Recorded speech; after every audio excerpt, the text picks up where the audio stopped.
Pesta politik Pilpres 2024 sudah di ujung jalan. Komisi Pemilihan Umum atau KPU Republik Indonesia telah selesai menghitung perolehan real count dari total 32 provinsi. Suara yang sudah disahkan secara resmi pada Sabtu 16 Maret 2024. Artinya tersisa 6 provinsi saja yang belum ditetapkan dalam rekapitulasi tingkat nasional. Dari hasil rekapitulasi sejauh ini, pasangan nomor urut 2 Prabowo Gibran Rakabuming Raka menang di 30 provinsi. Untuk diketahui, provinsi terakhir yang menyelesaikan rekapitulasi suara nasional adalah Sulawesi Tengah. Perolehan suara di Sulawesi Tengah kembali mencatatkan kemenangan untuk pasangan nomor urut 2.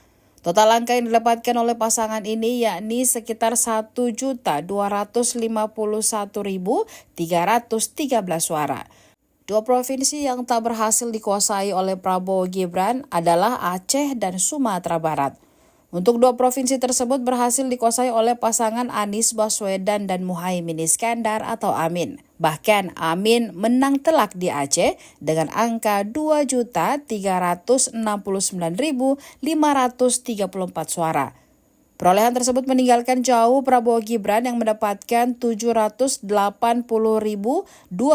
suara, serta Ganjar Mahfud yang hanya memperoleh 64.677 suara. Sementara itu, Ketua KPU Republik Indonesia Hasyim Asyari dalam rapat pleno pada Sabtu 16 Maret 2024 menyoroti Provinsi Jawa Barat yang masih belum juga hadir di kantor KPU Republik Indonesia. Padahal provinsi-provinsi di Pulau Jawa lainnya sudah menyelesaikan rekapitulasi. Hal ini pun membuat Jawa Barat mengikuti klaster Papua. Hasyim pun lantas menyindir dengan menyebut lokasi kantor KPU di Jakarta tak begitu jauh dari Jawa Barat. Lebih lanjut, Hasyim pun berharap agar Jawa Barat segera menyelesaikan rekapitulasi suara secepatnya. 6 provinsi yang belum masuk dalam hitungan yakni Papua Tengah, Papua Pegunungan, Papua Barat Daya, Papua, Maluku, dan Jawa Barat. Untuk itu, KPU optimis rekapitulasi suara bisa rampung sebelum tanggal 20 Maret mendatang.